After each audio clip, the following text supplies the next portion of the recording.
নমস্কার। অন্নপূর্ণা যোজনার স্ট্যাটাস দেখার পদ্ধতি আপনারা দেখতে পাবেন আজকের এই ভিডিওতে। এতদিন কিন্তু কোনোরকম স্ট্যাটাস দেখা যাচ্ছিল না অন্নপূর্ণা যোজনার। অনেকে কিন্তু ভুয়ো ভিডিও বানিয়ে আপনাদেরকে দেখিয়েছেন। কিন্তু আজকে পুরো ওয়েবসাইট থেকে আমি দেখাবো কীভাবে আপনারা অন্নপূর্ণা যোজনার স্ট্যাটাস দেখতে পাবেন। প্রথমেই আপনাদেরকে আপনাদের নাম্বার এবং ওটিপি দিয়ে লগইন করে নিতে হবে ওয়েবসাইটে, এবং ঠিক যেভাবে আপনারা ফর্ম ডাউনলোড করেছিলেন সেইভাবেই আপনাদেরকে ফর্ম ডাউনলোড করতে হবে। এখানে আপনারা আপনাদের আইডি এবং হেড অফ দ্য ফ্যামিলির নাম দেখতে পাবেন, এবং নিচের দিকে ডাউনলোড যে ফর্ম অপশানটি আছে সেখানে ক্লিক করবেন। এরপরে ফর্মটি ডাউনলোড হয়ে যাবে, এবং ফর্মটি ডাউনলোড হওয়ার পর আপনারা দেখতে পারবেন পাশের দিকে একটি সাবমিশন ডেট বলে অপশান আছে। এখানে আপনারা কবে ফর্মটি জমা দিয়েছিলেন সেই ডেট এবং সময়টি দেখাবে। তারপরে আপনারা অ্যাপ্লিকেশন স্ট্যাটাস অপশানের নিচে দেখতে পাবেন সাবমিটেড দেখাচ্ছে। এটি কিন্তু যখন আমরা আগে ফর্ম ডাউনলোড করতাম তখনও কিন্তু সেম এই সাবমিটই দেখাতো।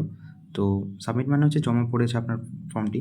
এবং আপনারা এবার নিচের দিকে কিছু অপশান দেখতে পাচ্ছেন। এগুলো কিন্তু বর্তমানে অনেকে ফর্ম ডাউনলোড করার পরে দেখতে পাচ্ছেন যে কারোটা অ্যাকসেপ্টেড দেখাচ্ছে। অ্যাকসেপ্টেড দেখালে ধরে নিতে হবে আপনার ফর্ম সঠিক ছিল এবং আপনি টাকা পাবেন। এরপরে এনকোয়ারি প্রসিড বলে একটি অপশান আছে। এখানে এটির মানে হচ্ছে আপনার ফর্মটি ভেরিফিকেশান চলছে বা হয়ে গেছে সম্ভবত আপনাদের বিডিও বা এসডি অফিসের মাধ্যমে।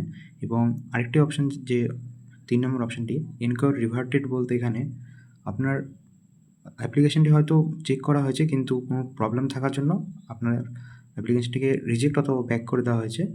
এটিকে আপনারা আবার এডিট করতে পারবেন যখন এডিট অপশান দেওয়া হবে, অথবা পুনরায় আপনাদেরকে ফর্ম ফিল আপ করতে হবে। এবং এই 3টে অপশান কিন্তু অনেকের ফর্ম ডাউনলোড করার পরে আপনারা দেখতে পাবেন। এবার একটাই বলবো যে আপনারা সেম ওটিপি দিয়ে লগ ইন করুন এবং ফর্মটি ডাউনলোড করুন। এখন সার্ভারে একটু সমস্যা দেখা যাচ্ছে, একটু পরের চেষ্টা করবেন। আশা করি সঠিকভাবে স্ট্যাটাস দেখতে পারবেন। ধন্যবাদ।